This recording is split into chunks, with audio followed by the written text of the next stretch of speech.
So you want to become smart. In most of the world, you're told that it takes 12 years of school, plus 4 years of college, plus 6 years of graduate school to become smart. But what you actually become is homeless. That's not even a joke. But on the bright side, when you make a Reddit post about how you can't get a job, you can do it in perfect English. If you haven't guessed by the title, becoming smart is actually very easy. Even if you think your genetics make you dumb, if you compare yourself to every other animal, you're actually pretty overpowered. When people like you and me say we want to get smarter, it means a bunch of things. We want to learn useful skills, ideally skills that make money. We want to be good at solving problems, hopefully for money. We want to get better grades and learn difficult subjects to make more money, and also to flex on people. And lastly, we want to sound smart in conversation, just enough so people respect you, but not too much to the point where people think you're a nerd. The problem is, most advice on the internet is so vague and philosophical that even if it works, the only people who could actually follow it are Oprah and Socrates. And if you instead look for specific advice that you can actually try right now, this is what you get. Eat blueberries cause they're brain food. Drink black coffee. Exercise. Sleep more. Take IQ tests.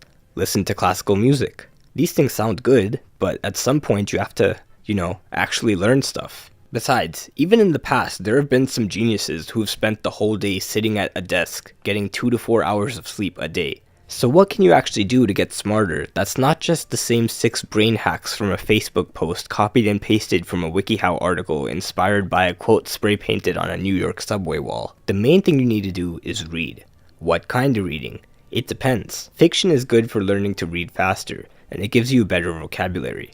Also, if you read a lot of dialogue, it makes you feel like you have friends. But most people go straight for nonfiction, which indeed is the key to being able to casually drop interesting knowledge in conversations. For example, just by reading this book, you can come off to anyone in conversation as someone who knows history. The key is to not be obnoxious about it. Crazy how we evolved from chimpanzees, right? Well, actually, evolution is non-linear, and several human-like species inhabited Earth simultaneously, none of which could even be remotely considered as chimpanzees. While this is considered polite by the standards of a YouTube comment section, in real life, saying "well actually" before proving someone wrong will make you instantly unlikable. Change the "well" to an "easy," and now we're talking. Let's redo that conversation. Crazy how we evolved from chimpanzees, right? It is crazy, right? I was reading the other day and apparently humans and chimpanzees... I always thought we evolved from them, but I guess we just evolved side by side. You can be smart while also being humble and also sounding like you touch grass. The key is to teach people what you know without making them sound dumb. This way, people will actually learn from you, which will make them see you as smart and respectable. Now, how do you find these books? It's actually really easy. You don't have to read the same 5 books everyone tells you to read.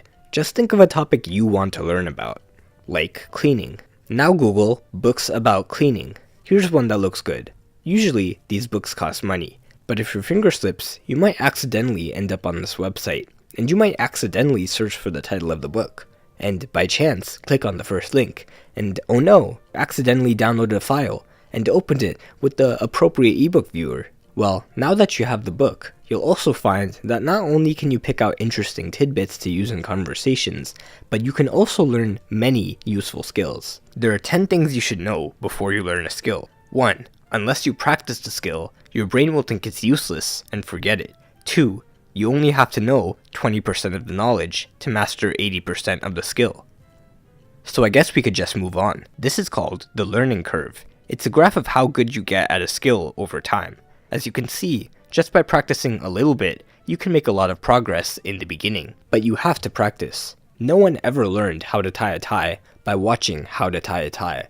You only learn how to tie a tie by watching how to tie a tie while tying a tie. The same applies to reading. Books only make you smart if you give your brain a reason to remember the stuff in the book. So once you read the chapter on cleaning a bedroom, go ahead and clean a bedroom. Doesn't even have to be your bedroom. Just clean one. And now, you'll never forget it. But let's just imagine that's something that you can't practice right now. Like, imagine you're reading a book about cars, and then you see this diagram of how to jumpstart a dead car with a good car. Ideally, you'll read about it, and then go practice it. But not everyone has 2 cars lying around to practice on. But you can still practice it by just imagining. Imagine the moment where you'll need to know how to jumpstart a car. Put yourself in the situation, find a video, and pretend that's your car. By imagining the whole process from start to finish, you just convinced your brain that you used all that information, and now you'll remember it. Meanwhile, the person who just looked at the diagram and tried to memorize it still won't know what to do if they ever had to jumpstart a car. This is how you get smart. Use everything you learn, and if you can't, imagine yourself in the moment where it'll be useful. This is basically how the entire school system works. You learn a piece of information, and because it'll be like 15 years before you actually use it, your teacher creates an imaginary situation where that information is useful. That is, a test. An exam that has questions on that exact piece of information, and if you get it wrong, you fail. Or in South Korea, you get prison time. Just kidding, that's only if you cheat. This is usually enough to make your brain at least attempt to remember the information. The only problem is, once the test is over, your brain says it's not useful anymore, and you forget it. Some people think repetition, or spaced repetition, or studying in intervals, or mind mapping will help them get better grades and learn faster. But in reality, doing practice questions will give you the most results, because they simulate the actual situation in which you'll need to use what you learned. If you don't have any practice questions, make your own, and convince yourself that the stakes are high. Like, pretend that you're hanging off a cliff by one arm, and someone's there to pull you up, but only if you can name all the parts of a human cell. Learning information and making it seem useful to your brain is all you need to get smart. And this is why textbooks are the S-tier format for becoming smart as fast as possible. There's no fluff, no hand-holding, no distractions, just pure information, and a bunch of practice questions. And if you can't solve them, you have to flip all the way to page XXXVVIII in the appendix to get help. Textbooks aren't for the casual learner, because it's not as fun as watching a YouTube video on the topic and forgetting it all an hour later. But if you're ever up to the challenge, there is a website you might accidentally end up on, where you could accidentally download free textbooks on any subject.